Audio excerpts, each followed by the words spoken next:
Do you want to know how you can change your Spotify username? If yes, then this video is specially for you.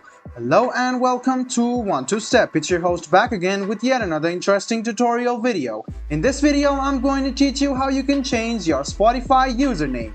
So, what does changing Spotify username do? It will change your username and all of the other people can also know that you have changed your name. And if you keep an attractive name, you might gain a lot of followers just because of your name. So, let's go ahead and start how you can change your username. Open Spotify on your PC and tap on your profile. Then click on profile again and you can see that if you click on it, you can edit the name. So go ahead and tap on the name over here, remove the name and write down the name which you want and click save.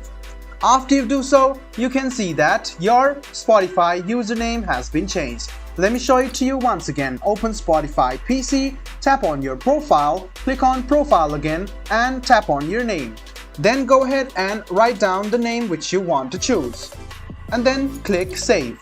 After you do so, your name will be changed. I hope this video was helpful for you. If you still have any kind of confusion, please do mention us on the comment section down below. Like the video, subscribe to the channel and do hit the bell button for more. Hope to see you in the next video as well. Until then, goodbye, take care and make sure you enjoy.